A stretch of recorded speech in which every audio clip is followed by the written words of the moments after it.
Magandang araw po. Narito na po ang magiging lagay ng panahon ngayong araw ng Biyernes, December 27, 2024.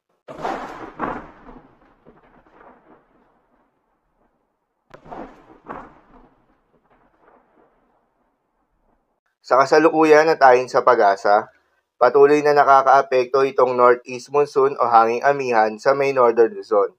Dahil dito asahan yung maulap na kalangitan na may kasamang mga pagulan. Intertropical Convergence Zone naman o ITZZ, ito yung salubungan ng hangin mula northern at southern hemisphere na nagdadala ng mga pag-uulan na umiiral naman sa buong bahagi ng Visayas, Mindanao at Palawan.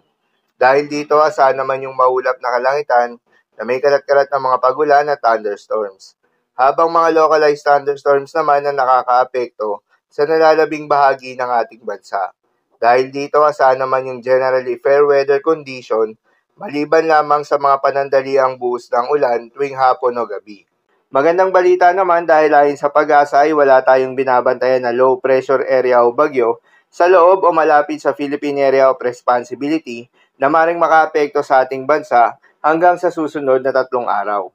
At dahil nga sa epekto nitong Intertropical Convergence Zone, asahan ngayong araw sa Mindanao, Visayas, Palawan, Masbate, Catanduanes, Albay at Sorsogon ang maulap na kalangitan na may kalat-kalat na mga pagulan at thunderstorms. Posible ang mga pagbaha o pagguho ng lupa dahil sa katamtaman hanggang sa kung minsan ay malakas na pagulan. Habang sa Cagayan Valley, Cordillera Administrative Region at Ilocos Norte ay asahan naman yung maulap na kalangitan na may kasamang mga pagulan. Dulot naman yan ng northeast monsoon.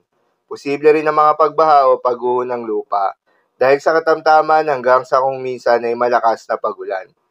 Habang sa nalalabing bahagi pa ng Ilocos Region ay asahan naman yung bahagyang maulap hanggang sa maulap na kalangitan na may kalat-kalat na mga mahihinang pag-ulan. Dulot pa rin yan ng northeast monsoon. At sa Metro Manila at nalalabing bahagi pa ng ating bansa ay asahan naman yung bahagyang maulap hanggang sa maulap na kalangitan na may kalat-kalat na mga pagulan o thunderstorms. Dulot naman yan ng mga localized thunderstorms.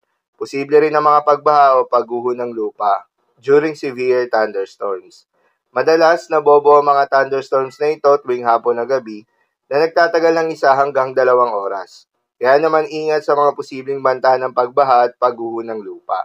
At dahil pa rin sa epekto nitong ITZZ at ng shear line, asahan ngayong araw ang heavy to intense rain sa Cagayan, habang moderate to heavy rains naman sa Isabela, Apayao, Palawan, Northern Samar, Eastern Samar, Leyte, Southern Leyte, Dinagat Islands, Surigao del Norte, Surigao del Sur, Davao Occidental, Davao Oriental, Davao de Oro, Davao del Norte, Davao del Sur at Sarangani. Muli sa mga apektadong lugar, ingat sa mga posibleng banta ng pagbaha at pagguho ng lupa.